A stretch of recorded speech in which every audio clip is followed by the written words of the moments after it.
As Republicans seek to redraw districts, it won't happen without a fight. Earlier this evening, we spoke with Congressman Lloyd Doggett about the controversial issue. President Trump has said he wants to pick up 5 seats in Congress from this redistricting. Do Texas Democrats have a shot at stopping this? I think so. You know, I expect some of your viewers who think Trump can do no wrong will be joyful about what's happened here. But I think of the veteran who needs help that our office works with, and now he's told to call San Angelo. Or maybe somebody with a small business that has a tax problem or an SBA loan problem and is told to call Victoria, because 40% of the people of Austin will find themselves represented from Victoria or Waco or San Angelo or College Station.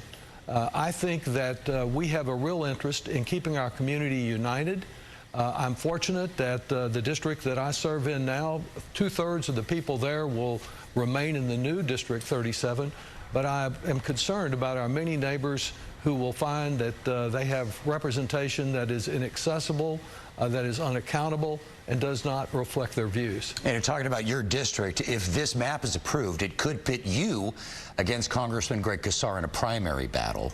Well, what do you say to that? Yeah, I've already filed for re-election, and I'm pleased that I enjoy the confidence of so many people here, but I really don't think it accomplishes anything to talk about what-ifs at this point, other than the what-if President Trump is given unbridled power, a Congress that is as compliant as the one we have now.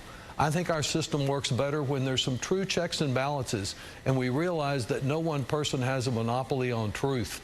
Unfortunately, this Congress, which suspended its operations last week rather than disclose the Jeffrey Epstein files on command from President Trump, is compliant, is not doing its job, is not fulfilling the work requirements for the American people. You know, supporters say that redistricting has been used by both parties trying to get an edge in Congress.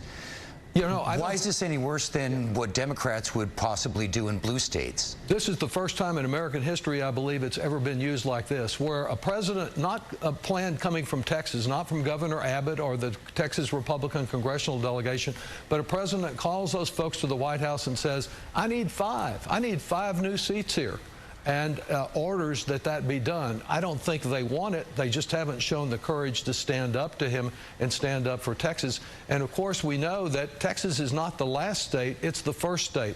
They're already looking at eliminating a Democrat from Kansas City, another one in Indiana, moving one state after another.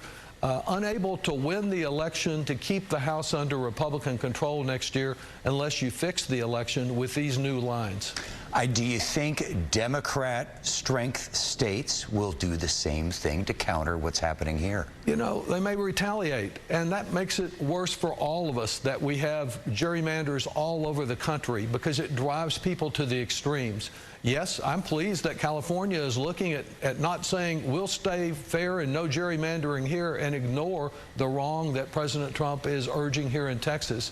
So I think what you may have is an offset in different states and the whole country coming out the loser. What's the answer here? What is the fair and just thing to do? Well, the first fair and just thing to do is to kill this plan that didn't begin with Texas Republicans, but they couldn't stand up and say no to it. We have a hearing on Friday. People can come. I say hearing because I don't think the people on the committee have heard much yet except opposition to this plan.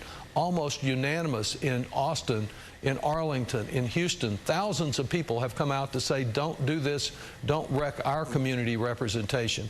And so I hope people will come out on Friday and voice their views again.